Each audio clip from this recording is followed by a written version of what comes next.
Guys IPL 2025 match number 58 Punjab Kings versus Delhi Capitals. ఈ రెండు teams మధ్య ఒక ఇంపార్టెంట్ అండ్ క్రూషియల్ మ్యాచ్ అయితే ఉండబోతుంది. రెండు టీమ్స్ కి ఇది ఎంతో కీలకమైన మ్యాచ్ ప్లే ఆఫ్స్ కి చేరాలంటే. పంజాబ్ కింగ్స్ ఈ సీజన్ లో ఇప్పటి వరకు టోటల్ గా 11 మ్యాచెస్ ఆడి అందులో 7 మ్యాచెస్ లో విజయం సాధించి పాయింట్స్ టేబుల్ లో 3rd ప్లేస్ లో ఉంది. శ్రేయస్ అయ్యర్ నేతృత్వంలోని జట్టు మంచి ఫామ్ లో ఉంది. అలానే ఈ సీజన్ లో ప్రతి టీం ని డామినేట్ చేస్తూ స్ట్రాంగ్ గా కనపడుతుంది. ఈ పంజాబ్ మేనేజ్మెంట్ శ్రేయస్ అయ్యర్ పై పెట్టుకున్న నమ్మకాన్ని వమ్ము చేయకుండా యాజ్ ఏ కెప్టెన్ గా టీం ని ఎన్నడూ లేని విధంగా టాప్ ప్లేస్ లో పెట్టాడు.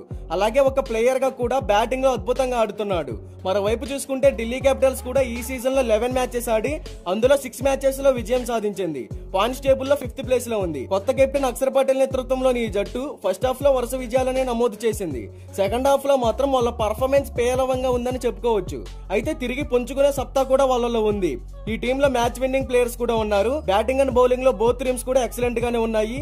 అయితే ఈ రెండు టీమ్స్ మధ్య ఈ సీజన్ లో ఇదే తొలి మ్యాచ్. ఈ మ్యాచ్ లో ఏ టీం గెలిచినా కూడా వారి ప్లే ఆఫ్స్ అవకాశాలు మెరుగుపడతాయి. ఒకవేళ ఢిల్లీ క్యాపిటల్స్ కనుక ఈ మ్యాచ్ లో ఓడిపోతే వారి ప్లే ఆఫ్స్ అవకాశాలు చాలా అంటే చాలా సంక్లిష్టంగా మారుతాయి. అయితే ఈ మ్యాచ్ మనకి మే 8వ తారీఖు సాయంత్రం 7:30 హిమాచల్ ప్రదేశ్ ధర్మశాల క్రికెట్ స్టేడియం లో జరగబోతుంది.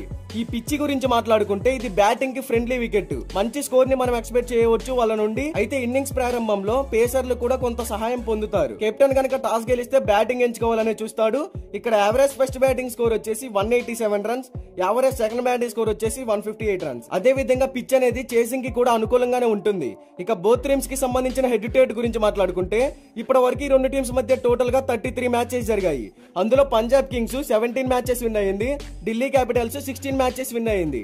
సో హెడ్ టు హెడ్ లో పెద్ద డిఫరెన్స్ అయితే ఏమీ లేదు. ఇక ఇరు జట్లు ప్లేయింగ్ 11 గురించి మాట్లాడుకుంటే Punjab Kings playing 11 Priyansh Arya, Prabhsimran Singh, Shreyas Iyer, Josh Inglis, Shashank Singh, Nehal Wadhera, Marcus Stoinis, Azmatullah Omarzai, Marco Jansen, Yuzvendra Chahal, Arshdeep Singh. Delhi Capitals playing 11 Faf du Plessis, Abhishek Porel, Karun Nair, K L Rahul, Axar Patel, Tristan Stubbs, Vipraj Nigam, Mitchell Starc, Dushmantha Chameera, Kuldeep Yadav, T Natarajan, impact player గా అశుతోష్ శర్మ.